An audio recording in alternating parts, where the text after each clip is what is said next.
अरे हाय रे हाय। अरे हे चमेलिया हाउ देख के करे घरे लइका रोवत हरे। ए दीदी देखो हरस से आवाज आवत। अरे चला रे सोने वाले चला करे घरवा में कौनो ना हूँ मैं कारे लइकवा अकेला रोवत हूँ। अरे केहू हो बाहरे आवा। अरे हे सखी चला ना चल गवल जाओ खुद ही कुल देख के बाहर आएंगे।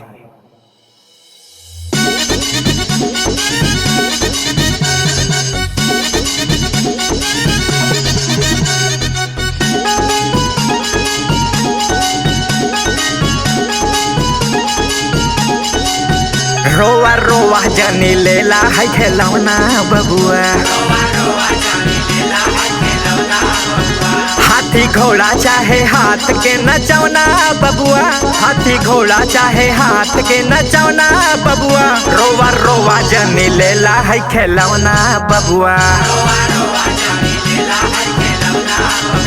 रोवा रोवा जानी लेला है खिलौना बबुआ।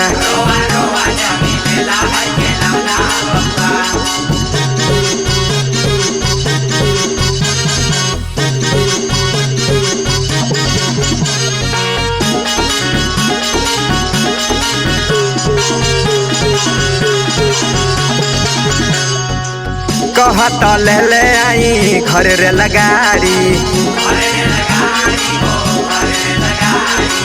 समझो ना पावे तोहर पापा या नाड़ी।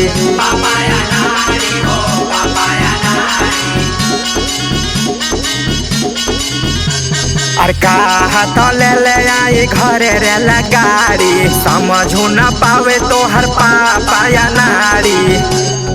मम्मी भइल जैसे लागे गवना बबुआ। मम्मी लागे जैसे भइल गवना बबुआ। रोवा रोवा जानी लेला है खिलौना बबुआ। रोवा रोवा जानी लेला है खिलौना बबुआ।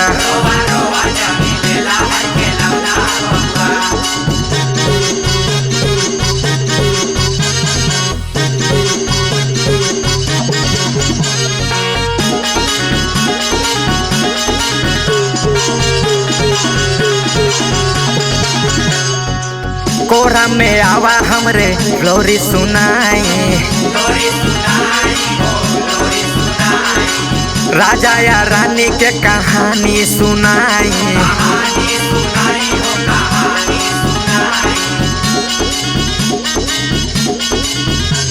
अरे कोरा में आवा हमरे लोरी सुनाई। राजा या रानी के कहानी बताई। अरे चाचा लागे जैसे काला कौआ बबुआ। चाचा लागे जैसे काला कौआ बबुआ। रोवा रोवा जानी लेला है खिलौना बबुआ। रोवा रोवा जानी जैक्सन का बेटुआ बबुआ।